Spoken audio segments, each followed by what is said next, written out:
Number 5, Little Big Planet 3. Alright, so I'm going to break the top 5 games in 2015 by first listing a game coming out this month. I can't help it.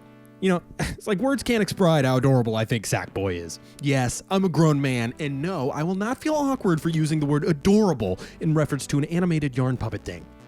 One thing that bothers me about next gen in general is the focus on lighting in games and how that can lead to a general dark feeling that's pervasive in many games that are currently out. Little Big Planet 3 brings bright colors and fun music to a console that is otherwise focused on murder and death. Sure, some indie games are fun, but, you know, they're not AAA. Little Big Planet 3 is introducing 3 new characters to aid in Sackboy in his adventures. Swoop, a bird who can flap around. Toggle, an awkward character who can change sizes from heavy to small. And Oddsock, a dog-like character who is equally as adorable and helps Sackboy on his missions. The game has an absolute insane variety to it thanks to the fact that you can play levels that have been created by people from all over the world. You'll also be able to make your very own characters look exactly how you want them to with the in-depth character customization options. Number 4. Mortal Kombat X. First of all, let me just say that I am absolutely garbage at every fighting game ever made except for Tekken Tag Tournament. And even then, I was only good because I beat up on my friend's mother who wouldn't let him own any video games. I was basically the champion at the Olympics of gaming where the only competitors have no arms. But that doesn't mean I'm still not excited for this game. Mortal Kombat X looks absolutely fantastic on next gen. There's no other way to say it. That means that the fatalities look ridiculously nasty, and you know what? I freaking love it.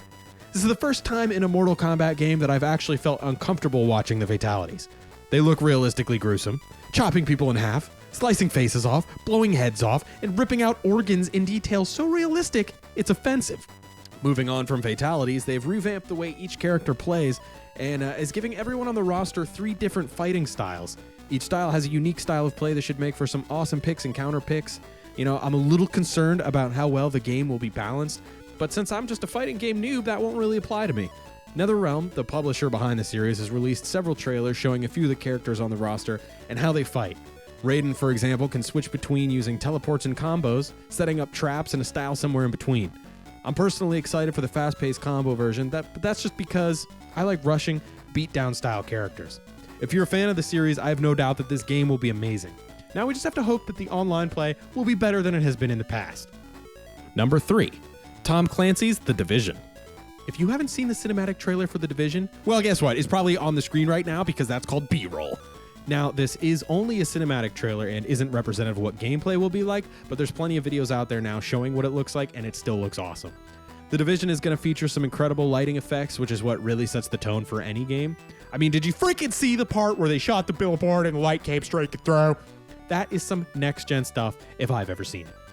So try to ignore the fact that the gameplay trailer has players talking to each other in a way that even best friends can fail to measure up to in an online environment, let alone screaming 8-year-olds, and focus on what the game is actually offering. Your friends will have the ability to jump in and out of your missions to provide support. One thing that's interesting is, you know, if you're taking fire and you're hiding behind a car door, and the car door opens up, your character actually closes it. You know, you'll see the tires deflate, windshields get blown out, rear view mirrors get blown out. There's all kinds of little attention to detail that react, you know, really accurately with the real world. And I think their close attention to detail is what's really going to set this game apart from other games of 2015. Number 2, Bloodborne. When I first watched this trailer during E3, my jaw hit the floor. I didn't know what I was watching, but I knew it was awesome and I needed to buy it. Everything looks so gothic and dark and evil, and I know that I said that I'm a little tired of that, but Bloodborne looks really awesome. They had this crazy zombie-looking thing that freaked me out, and the music was absolutely amazing. Honestly, this trailer is probably what suckered me into buying my PS4 in the first place, so I was still on the fence at E3. Now that a gameplay trailer has come out recently, we know how the game actually plays. Bloodborne is an action-adventure RPG with insane attention to details. You'll square off against all kinds of nightmarish creatures waiting to kill you around every corner. Sure, you get some guns, but the weapon that actually intrigues me is the saw cleaver. Yeah, let that sink in for a minute. It's a saw and a cleaver, and it's gonna murder everything that gets in your way, and it's gonna be freaking sweet. Bloodborne is made by the creators of Dark Souls, so I'm hoping it won't be quite as ball-crushingly difficult as Dark Souls was. Number 1, No Man's Sky. Quote, a science fiction game set in an infinite, procedurally generated universe, unquote. That right there is from the front page of No Man's Sky's website. I'll give you a minute. If that line doesn't get your gaming hard on, you might have a problem. If this game lives up to that sentence, it is going to be ridiculous. No Man's Sky is a game about exploration and survival where the setting is absolutely unlimited. If you can see it in the game, like if there's a mountain in the background or a planet, you can go there.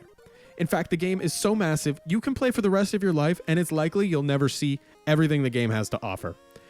Everything is ready to murder you. You'll have space fights. You'll have first-person action on thousands and thousands of different planets. All the while, you'll be exploring, discovering new life forms, and trying to understand the mysteries behind the universe. I'm going to go out on a limb here and guarantee that you'll get your money's worth out of this game.